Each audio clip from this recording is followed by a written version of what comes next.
I'm here because I am a roaring lion crying out righteousness. The 67th mass shooting in America since January 1 of the year 2023 took place the other night in East Lansing, Michigan, at the University of Michigan, that houses some 50,000 students.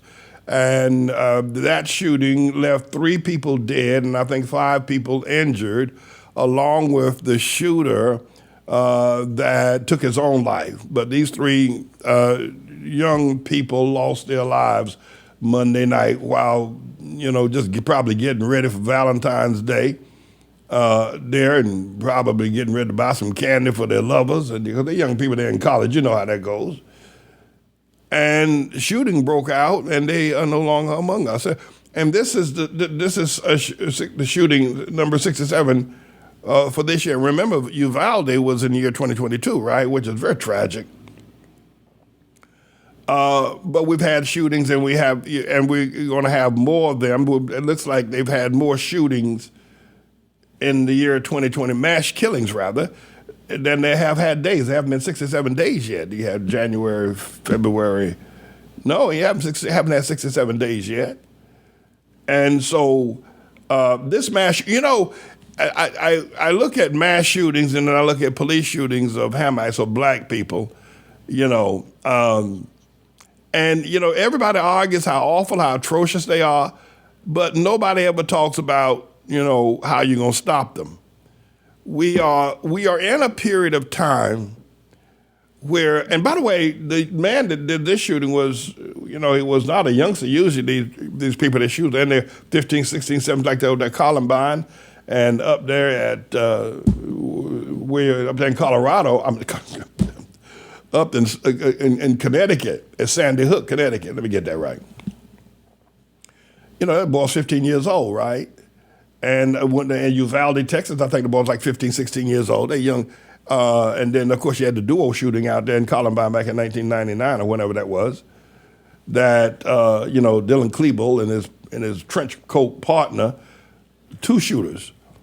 But this guy's 45 years old. By the way, the guy who shot and killed those 10 people up there at Top Supermarket up there in Buffalo, New York last year, he was sentenced today to life imprisonment without parole. The judge got downright cornbread on him and told him, you will never see the light of day again. I said to myself, Judge, he may, because he pleaded guilty, so it's hard to undo your plea. But he might escape. What's the toughest prison they got in New York? I think Dannemora is probably. And then they got Attica. But, people escape from Dannemora. People escape from Attica. So for the judge to say you'll never see the light of day again, I was thinking to myself, well, that's a bit much. And I think that's a bit much for a judge to be saying as well. I think she's playing to the press. Quite frankly, I think she's trying to get her name in the newspaper or something, for saying that about the shooter killed 10 people up there. But he was a young boy standing there looking like I don't really care what you say. But going back to East Lansing, I didn't know that college had that 50,000 students on one campus. That's a whole lot of students. My goodness. And it happened at night, too, by the way, I heard. And but the guy who shot that's the other thing. These guys, they kill up a bunch of people, then they fool around and kill themselves. Like, why didn't you just kill yourself first, man? Save everybody to grief. You want to die? Kill yourself first. So we have a deep psychological problem that is probably fused by the fact that the tribulation is weighing heavily upon on the planet. And I can tell you this, that righteousness is, the world hates righteousness and truth and hates the prophecy of the tribulation worse than anything you could ever hate. And as a result of that, that's why we see all these crazy things that are going on. But and so it was that, and there'll probably another mass shooting either tomorrow or sometime next week. Don't hold your breath, but it won't be long before there's another. And then, of course, there's a lot of death going on now. People are over there in Turkey and Syria. You heard about that earthquake over there? Over 41,000 people have been so far died. And by the way, they pull a man and a woman out of rubble. And it's been, almost 10 days now since that earthquake took place over there in Turkey. And they pull a husband and a wife out. They've been sleeping in bed together, and they pull them out alive after 10 days.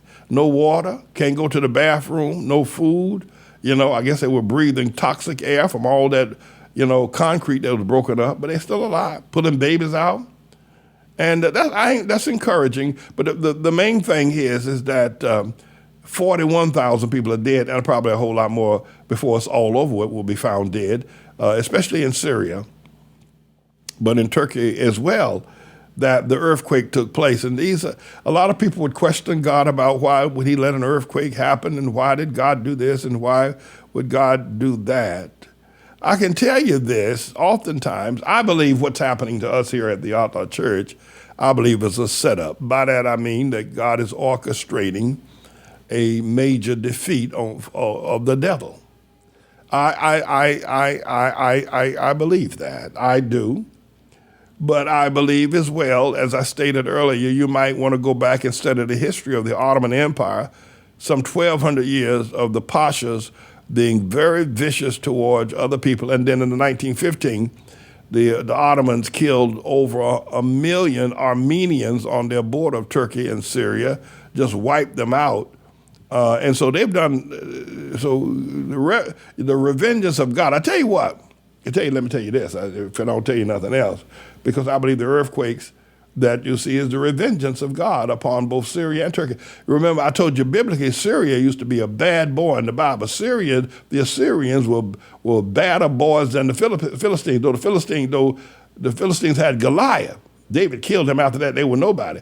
The Assyrians, those are the ones that were the major armies against the armies of Israel. And I believe God's getting vengeance, even today, several thousand years later, 1,000 years later, 2,700 years later. But I believe that God wreaks vengeance, and I think his vengeance is mine, saith the Lord. And you may say 41,000 people killed. Well, the Ottomans killed over 1 million people back in 1915. Men, women, and children, without an earthquake, just slaughtered them. And these numbers are for real. So you need to get your slate clean. If God's holding something against you better go talk to him. Don't try to act like, well, it's all forgotten about. Listen, and even the people you did it to might have forgiven you. They might be even dead now. They might have forgiven you. You might be dead. You better go talk to the Lord, because he ain't forgotten about some of the stuff that y'all done. I'm telling you, I'm trying to talk to you. You better go get right with God, and you better do it now, because vengeance is mine, saith the Lord. Now, and I think that a lot of the school shootings is a part of God's vengeance. I know the shootings of young black men is stomped down God's vengeance. It's a part of God's curse. I know that much I know for sure. So I would say to y'all, you need to get right with God. And you need to do it now before he drops the earthquake hammer. And America needs to repent too, but America ain't going to repent.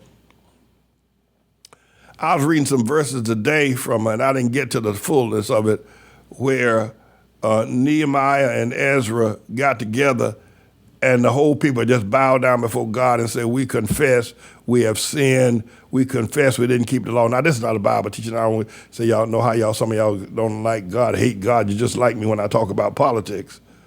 But America would never do that. But I believe that a remnant of God's people are finally going to bow down and say, we are we're the people of God.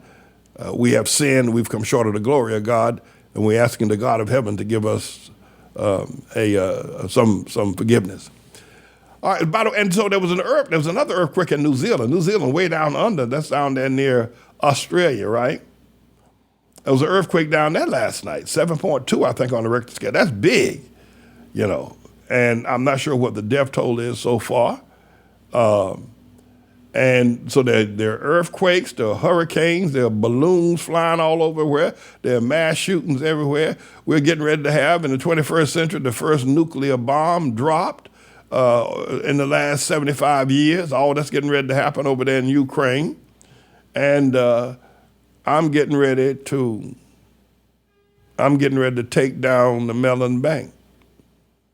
Well, you said, where'd that come from? All the other stuff got a rhyme and made sense. It came from the fact it's a part of the tribulation. But, so earthquakes are happening. We had an earthquake down in central Virginia going back a few years. We felt it all the way up here in North Carolina. Up here in New York City. But I would suggest to you, you'd get right with God and that you would do it now. I'm James Manning, everybody. I'm the Lord's servant. I'm going to take a break, and I'll be right back.